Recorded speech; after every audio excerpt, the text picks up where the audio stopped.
really good to see you. I'll chat with you after. Good to see you.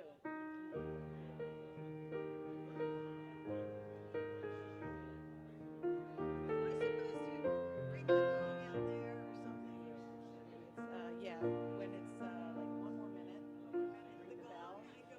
Yeah, just the bell, whatever it is, whatever we got. Yeah.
Good morning, good morning.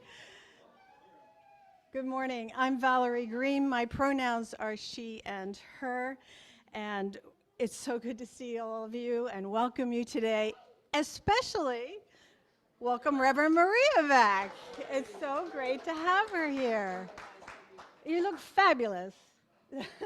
The time off did you well, I'm sure. We just want to welcome you to this time of gathering and community. We're here to share in life's meaning, grow in care and community, and open our hearts and minds to the sacred truth that's known by many names. So whatever your heritage, however your history, and whomever you love, you are welcome here. Perhaps you're here for the first time here in the sanctuary or on Zoom. We are especially glad that you have joined us here today. Please feel free for those on Zoom to sign our virtual guest book. There's a link in the chat for you to do that. Or if you're here in the sanctuary, is there someone here in the sanctuary that's here for the first time? Sue, you have somebody you want to introduce? Yeah, I'd like to introduce my friend Michelle. Michelle, welcome. Asher will be joining us at camp. Asher. Oh, yay. Woo. New to the area, and she teaches at HCC, and so. Wonderful. Michelle, what's your son's name? Asher. And Marley. Welcome. That's exciting. You're going to join us for Wizard Camp. That's really exciting one. Anyone else? Anyone on Zoom? Perhaps? You can, if you're here, if you've signed our guest book, we would love to follow you along on your spiritual journey. Kim has an announcement for us.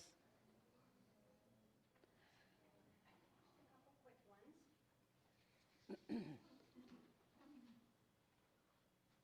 hat looks like it's pretty special to someone. My guess is it's Dirk's, but anybody in here know about this hat? Okay, I'll let him know that it's here.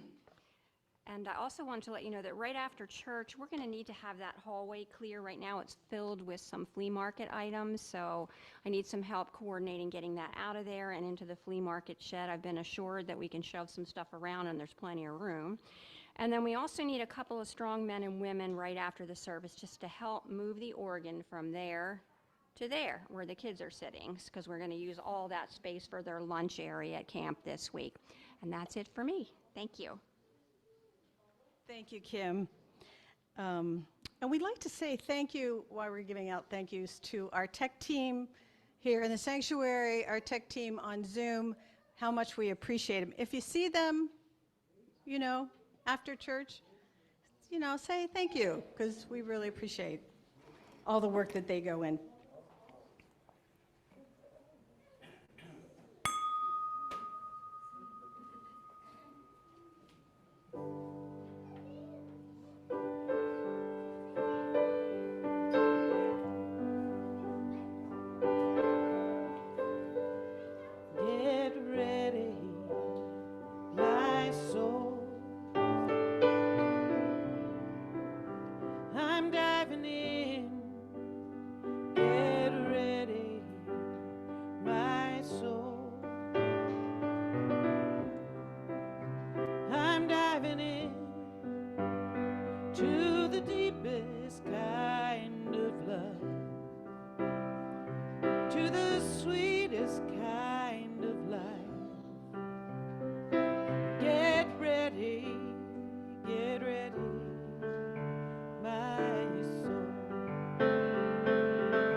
Clearly now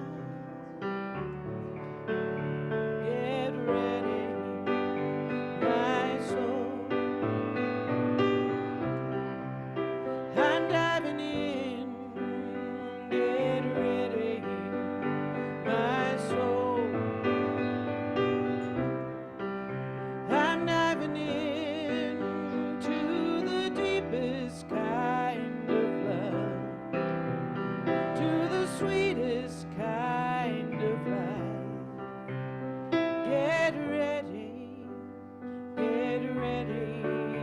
my soul. 'Cause here I go, deeper, deeper, deeper than I've ever been before. Here I go, closer, closer, closer to my sacred source. 'Cause here I go, deeper, deeper, deeper than I've ever been before. Here I go, closer, closer, closer to my sacred soul. Get ready, my soul. I'm diving in. Get ready, my soul. I'm diving in to the deepest kind of love, to the sweetest kind of love, to the deepest kind of love, to the sweetest kind of life. Get ready, my soul.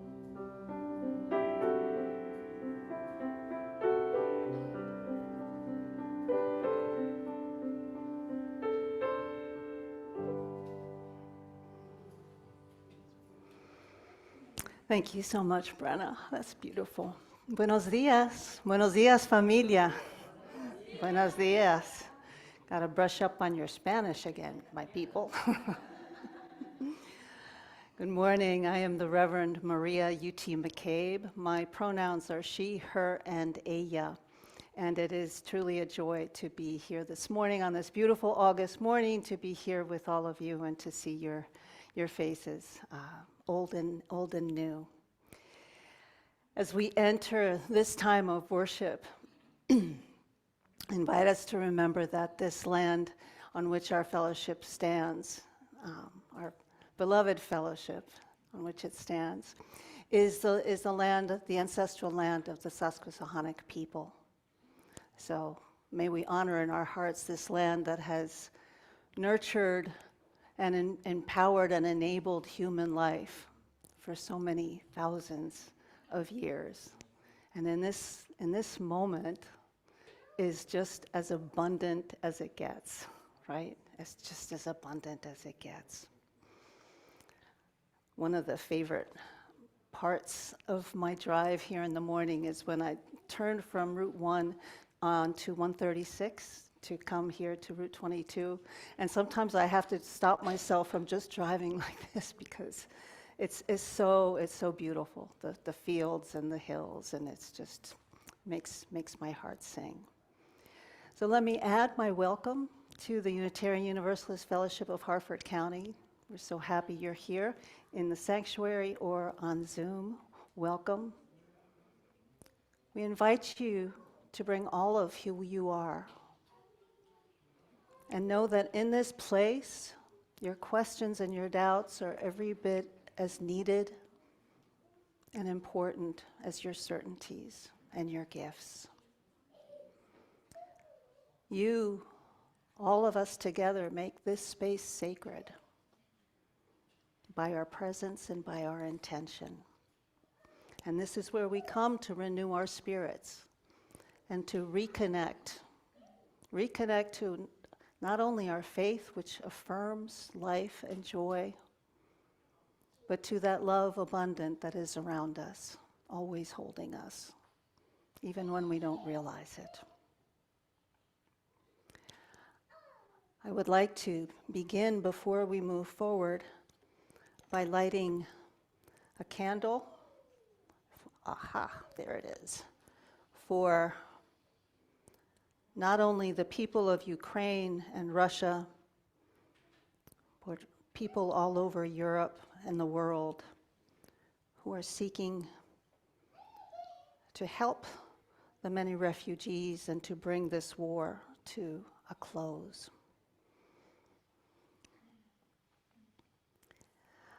I'd like to bring us into the spirit of worship with a poem by Wendell Berry.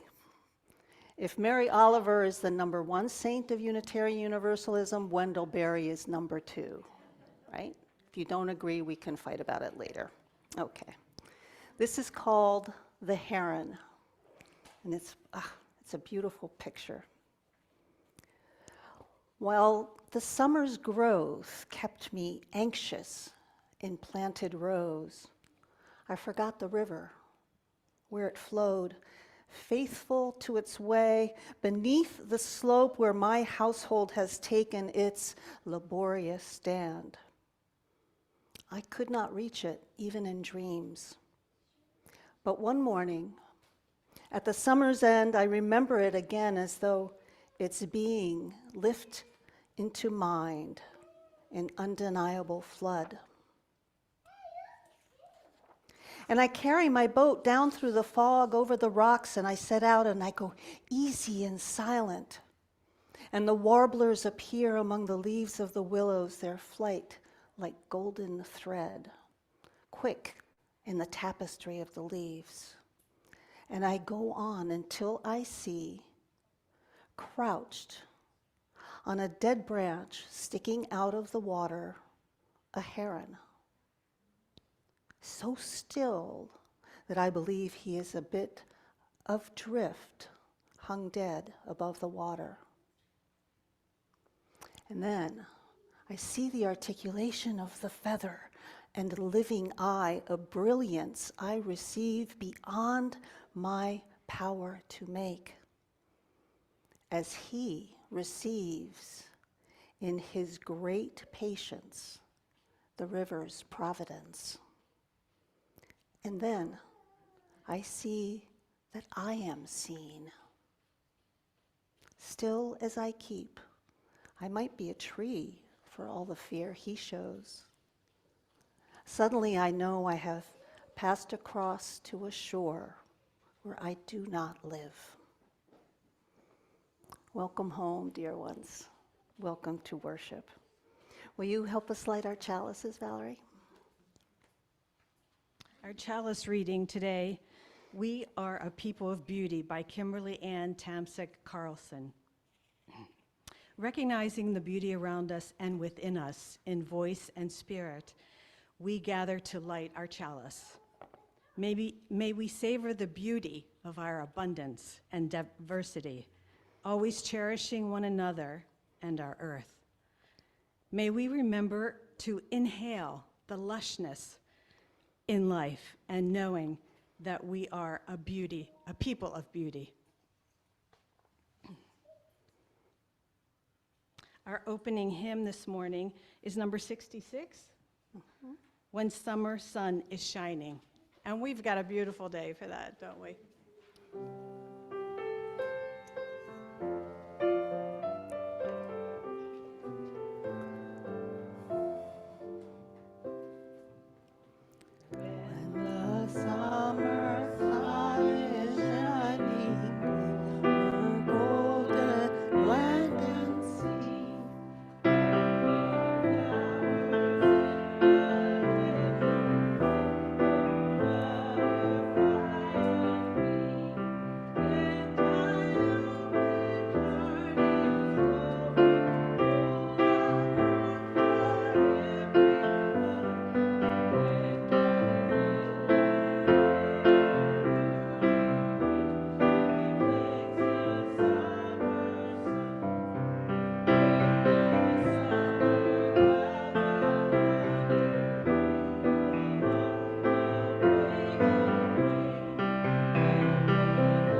Good morning, friends of the forest.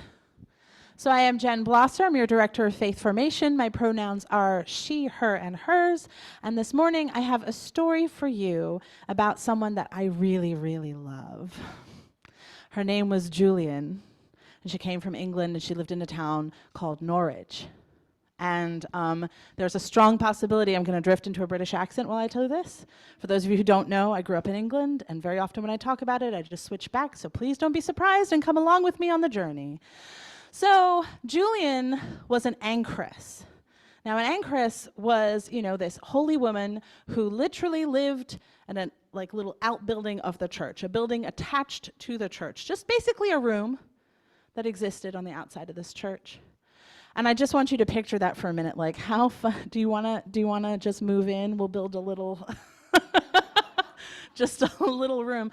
And she had windows in this room where people from the village brought her everything she needed. And her job was to stay there and pray and reflect and contemplate and do holy work, right?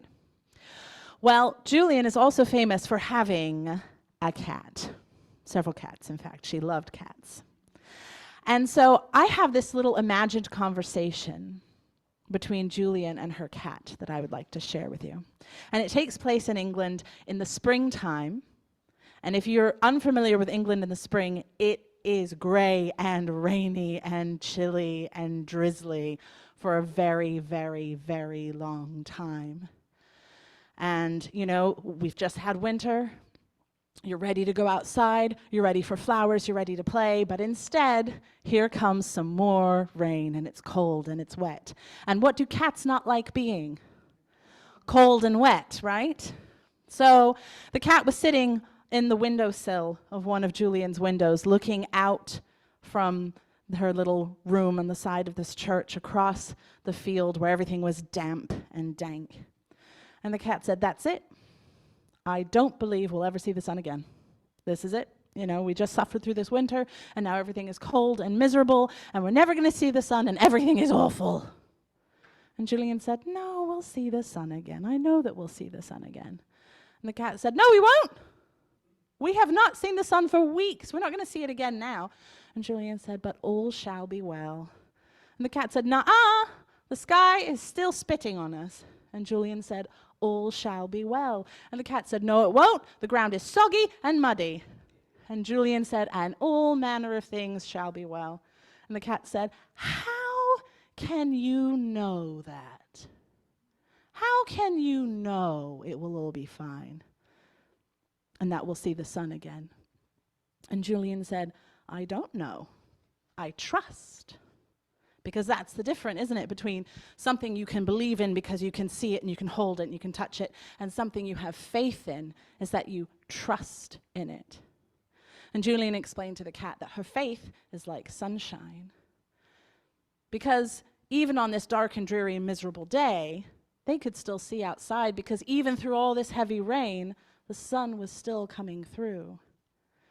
And Julian trusted that above all those rain clouds, the sun was still shining. And that eventually, the sky runs out of rain. Eventually the clouds are emptied and they go away, and that sun can come through and touch absolutely everything. And so Julian said to the cat that she has faith like sunshine. And it's not about knowing, it's about trusting. Now, whether Julian ever actually talked to her cat, I don't know. But I think she probably did. Thank you.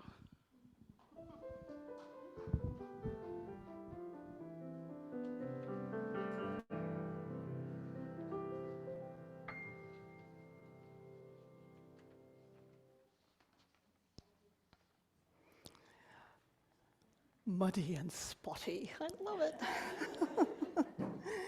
Thank you. Thank you so much, Jenn.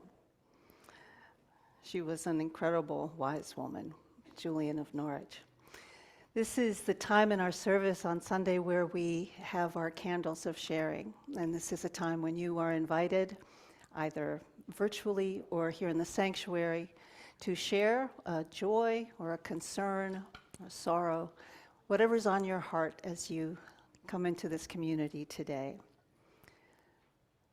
We remember that the greatest gift we can give one another is to really listen to one another, to hear maybe even what isn't being said.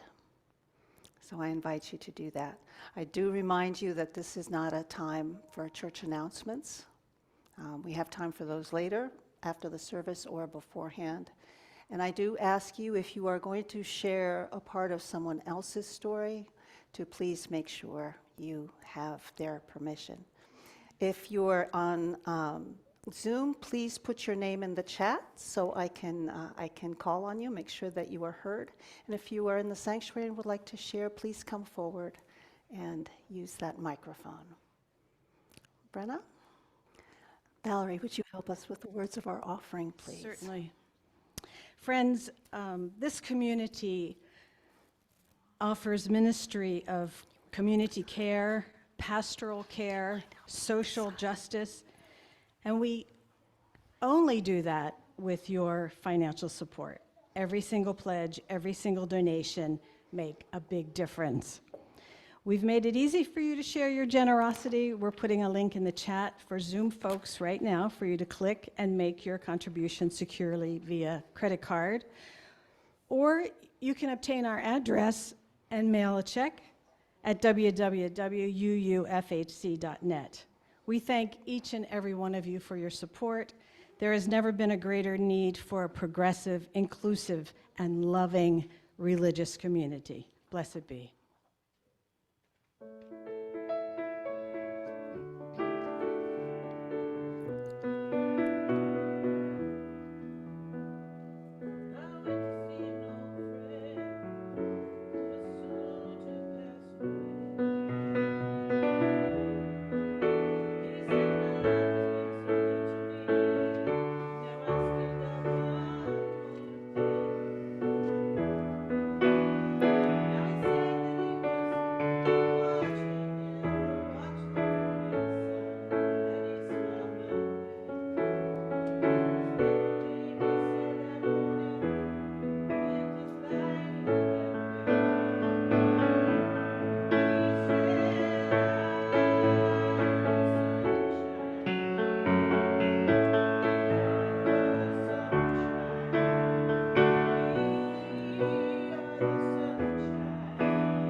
This day is like a life you live, it's never here to stay,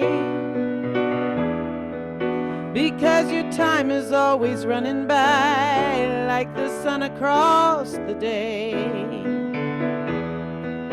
But it's like looking at the sunshine from the earth, the light does come and go. But when you're looking at the earth shine from the sun, it's quite a different show. Said it's time you know that I am the sunshine. You are the sunshine. We are the sunshine. Help me understand. We are the sunshine on the land. Now I'm thinking of the things he said. We're walking towards the grave, and I haven't lived a life like his, but I still got one more day. One more day.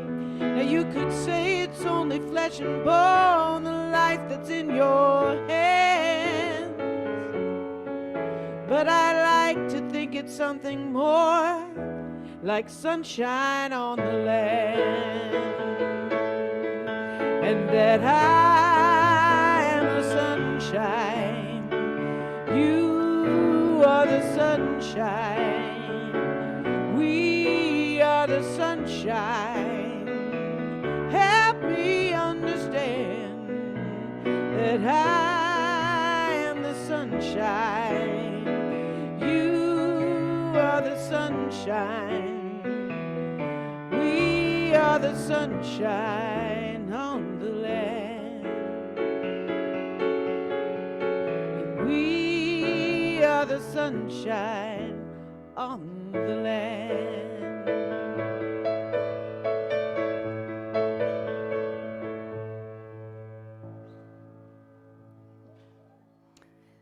Thank you, Brenna. I'd like to share a reading with you today that comes from a writer by the name of Gunilla Norris. I keep wanting to call her Morris, and it's not, it's Norris. And she's a spiritual teacher and a psychotherapist with 40 plus years of experience. So when it comes to humanity, she's seen it all. And this book that this reading comes from is called Being Home. You may be familiar with it. And every meditation and poem in this book happens in one day. And it's a pretty ordinary day. It's waking up, it's picking out clothes, it's doing dishes, looking out the window. And each moment of this day has its own opportunity for reflection and connecting to this abundance we're talking about today. What I'm going to share with you today is the conclusion. One day, she says, one whole day with its night passes. It is a whole lifetime, a wide and radiant gate into mystery. It is staggering, an unbelievable gift. I'm still too unconscious to receive it. How do we receive this wonder? The only answer I can come up with for myself is to receive it in measured doses. My little consciousness cannot bear how vast the love is that holds my life. I must receive this love by thimblefuls, quarter teaspoons. I'm reminded of a woman I once worked with in therapy. She was a gardener, yet she could never quite become a gardener. Her life was one of pleasing others, revving through tasks to mask a deep self-doubt and anxiety. One day, she came to the office with her eyes like blue sapphires. She was on fire. Gunilla, she said, today I can die. For 1/2 hour, I have lived. I gardened. The dirt, the trowel, the plants, the sky, the sun, the water, it was all inside me. I really gardened. I can die. Now I can die. Her face and her truth are precious to me. To garden, to do the dishes, to make the bed, to sweep, to be here, to do what must be done, to really be with the great love whose life we are. We can die then. Any moment we can die, and we can live the wonder of a new day.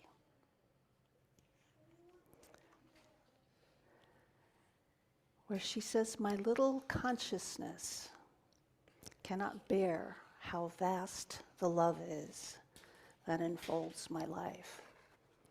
That knocks me back. That puts me in a different place, right? It's like sometimes my life is, moving ahead, and I'm somewhere behind, right? And sort of taking that step back is a really beautiful thing to contemplate, and yet not very easy. Not very easy, is it? So, James Carmody is a professor of medicine and a professor of what is something called population health sciences, which I'd never heard of until I started reading some of what he has written. And he teaches at the University of Massachusetts, and he writes that we are, you and I, humans, we are wired, our brains are wired for scarcity because we're wired for survival, not happiness. And so, not that happiness isn't important, but that's our default mode.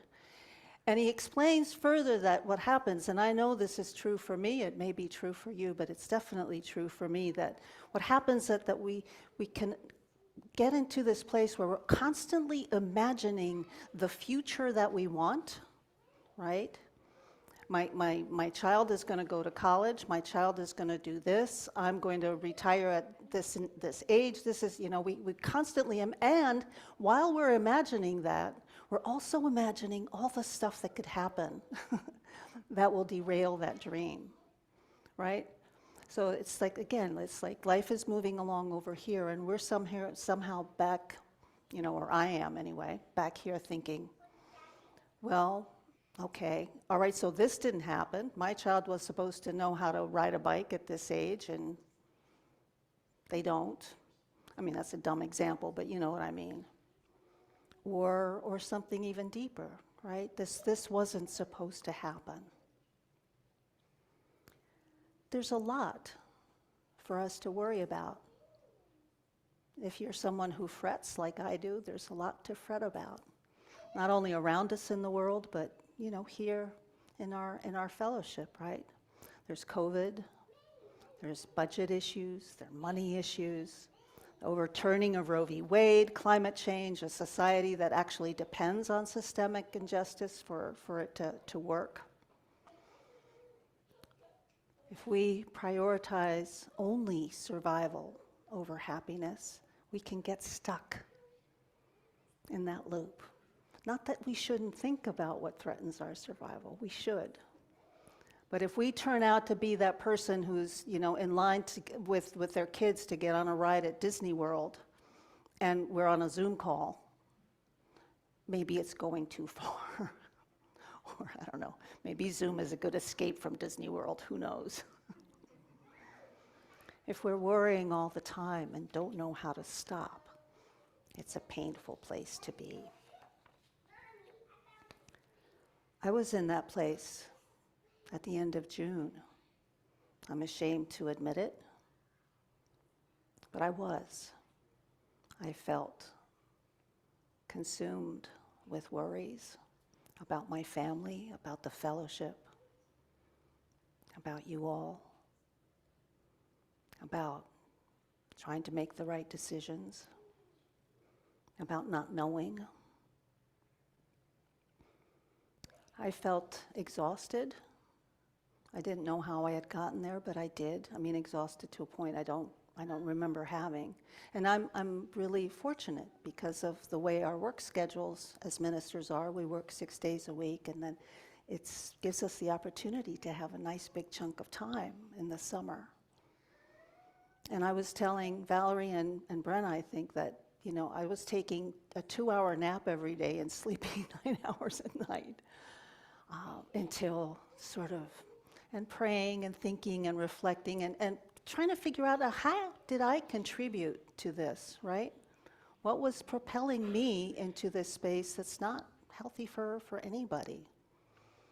And, pandemics will do that to us, and other, circumstances will do it to us.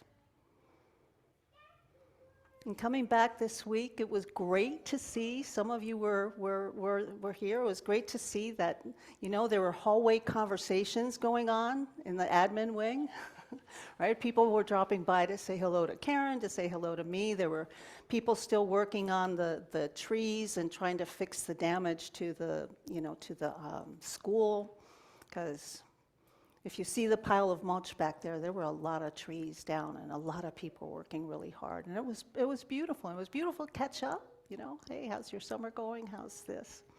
And seeing all the sort of blooming around here. And there was also an undercurrent of anxiety, right? Anxiety. We're happy all these things are happening and flea markets are back and the auction is coming in October. But how will it be? Are we going to make it?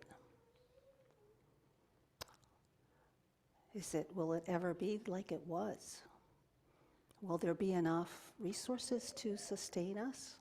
I mean, these are inner conversations that are happening everywhere in our world, but they're happening here as well. And I'm going to talk more about the things that are happening in a minute. But I want to remind us again of what I said just a moment ago. We are wired to be focused on a future that we really, really, really want. And we're wired to imagine all the things that could make that future not happen. That's a hard place to be, because the truth is we really don't know. We really don't know. Things can change like this. So my message is, I think, pretty simple this morning, and it was a message I had to learn, and I had the opportunity to learn it during the summer. Sometimes the lenses through which we see the world, sometimes we need to reverse them. If those lenses show us liabilities, only liabilities and risks, sometimes it's good to take a step back and flip those around and say, what if I look at possibilities? What if I look at gifts? What if instead of looking at you or someone and saying, oh, you could have done this, or at myself, you could have done this, you could have done that. Bad, bad, bad. Switching that around. What gifts do I have to bring? What gifts do each of us have to bring? I'm not suggesting that we go into a kind of new age, bliss moment that continues for a long, not at all. We have to be thoughtful and responsible. But we also have to be able to rejoice in what's here right now. What's here right now. There may be people who don't come back. They may come back in a year. We don't know. Well, there may be other possibilities. And how can we collaborate with one another? How can we see the best in one another? We bring ourselves everywhere we go. And sometimes ourselves, I of course will speak for myself, not for any of you. Myself can be pretty snarky and fearful and tired and impatient and resentful. And yet, we think of our spiritual home as a place where that doesn't happen, or that shouldn't happen, right? That shouldn't happen. We should have patience here, of all places. And we do. We should have love here, of all places. And we do. And we're going to have conflict. We're gonna. Conflict is not a bad thing.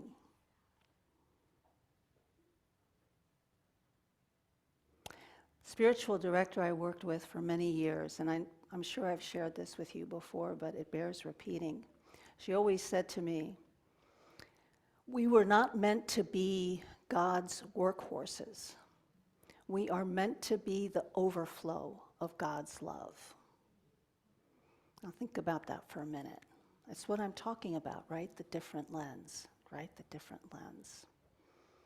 So let me share with you the overflow I've seen here in just the last few days, right? Jenn talked about the classrooms and the infant room.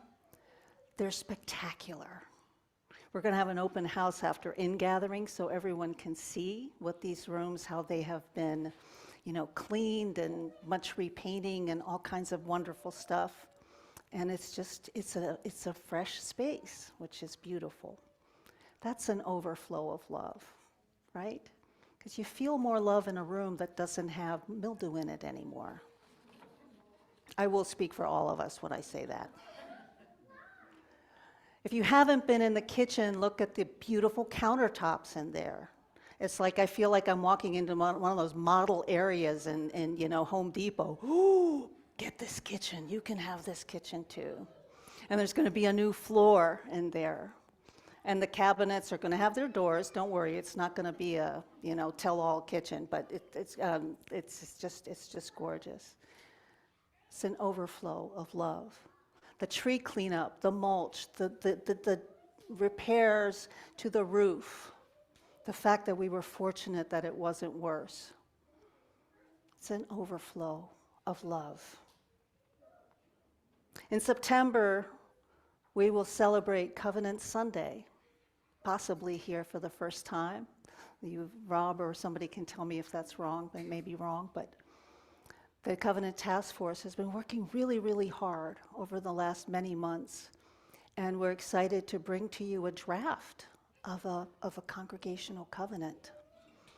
For your feedback, we want to share with you the process and where and how this has worked out, but it's got some really beautiful promises that we might want to make to one another and help us deepen our faith. That's an overflow of love, right? That is an overflow of love.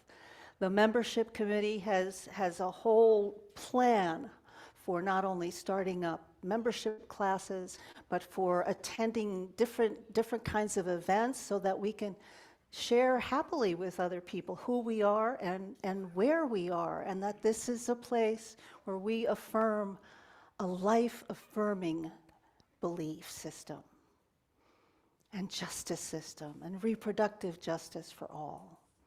And this is a place where, you may want to come. You may want to come, and that is an overflow of love. And so many others, right? I don't know how many of you were at the homeless shelter last night. Overflow of love. So when we look at each other, let's make our positive energy infectious, because you know how it is. If you walk into a space where people are grumpy and anxious, what happens to, right? But if you walk into a place where there's not drug-addled brains, right, or bliss-addled, but a realistic sense of hope and connection and collaboration, it's totally different. We can let go of some of the things that weigh us down. So I figured out the 5 words you never want to hear from me, Brenna. I just had an idea. So on the way in, I had an idea, and I'm going to invite Jenn to come up to help lead us. But this is a chant, so you may remain seated, but it just fits this moment of what I'm trying to explain to you. So take it away, Jenn and Brenna. All right, so I'm going to sing it once through. The words are very, very simple, and as you pick up on them, you can join in and chant along, all right? We ready? Deep breath, everyone. Loosen, loosen, baby. You don't have to carry the weight of the world in your muscles and bones. Let go, let go, let go. Loosen, loosen, baby. You don't have to carry the weight of the world in your muscles and bones. Let go, let go, let go. Loosen, loosen, baby.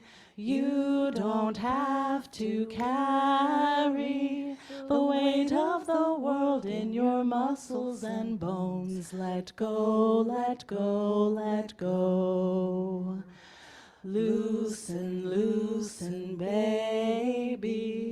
You you don't have to carry the weight of the world in your muscles and bones. Let go, let go, let go. Keep going. Holy breath and holy name. The weight of the world in your muscles and bones. Will you ease this pain? Holy breath and holy name. The weight of the world in your muscles and bones. Will you ease this pain? One more time. Holy breath and holy name. The weight of the world in your muscles and bones. Will you ease this pain? And you have to exhale. Hold it. Thank you.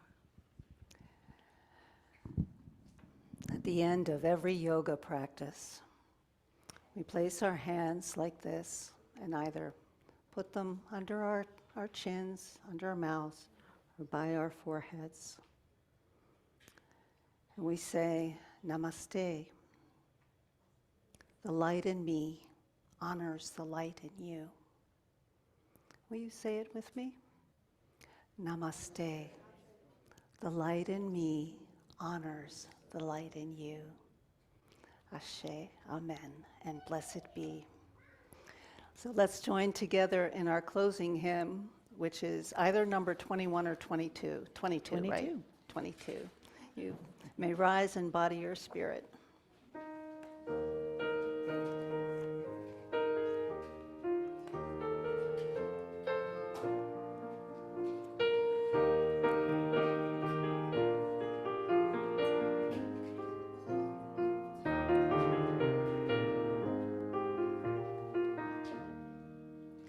Dear weaver of our lives' design, whose patterns all obey, with skillful fingers gently guide the sturdy threads that will survive the tangle of our days.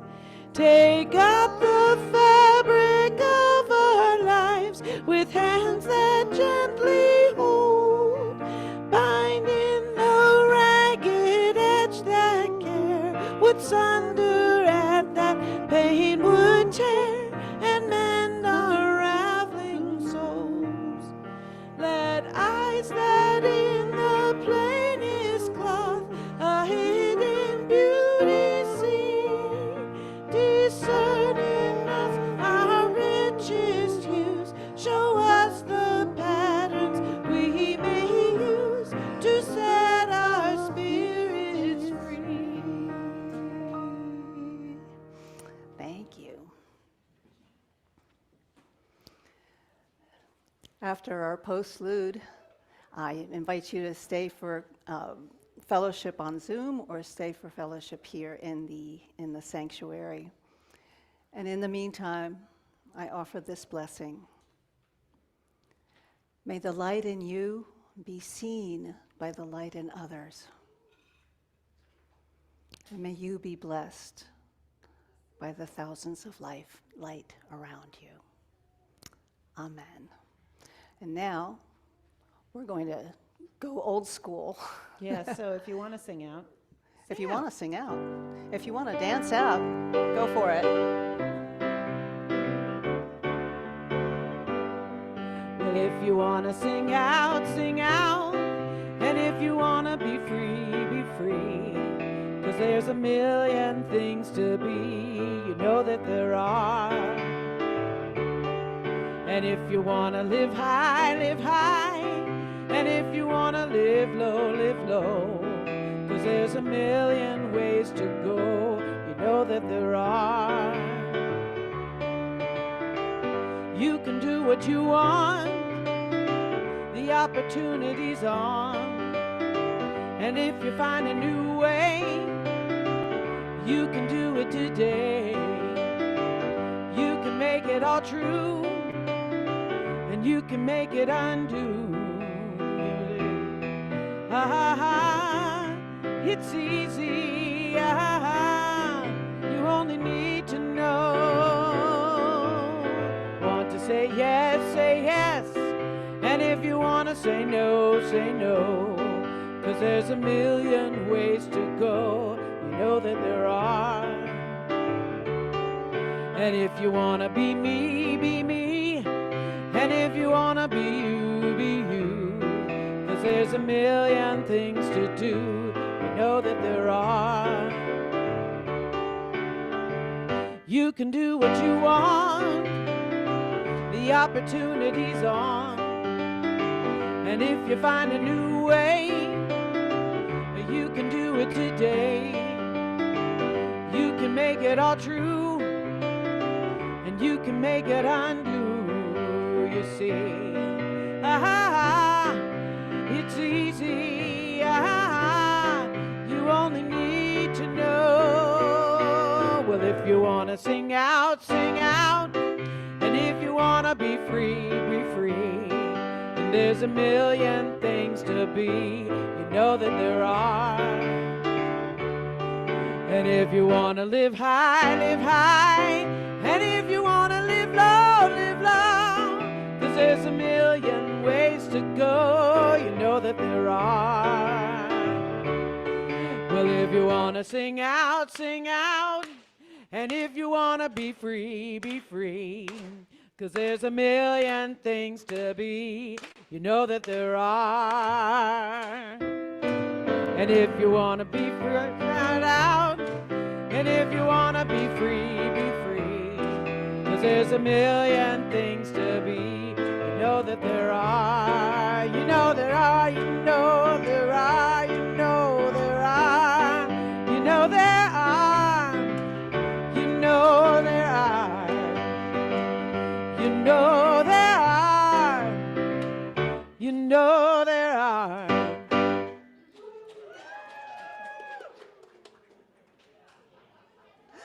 Thank you.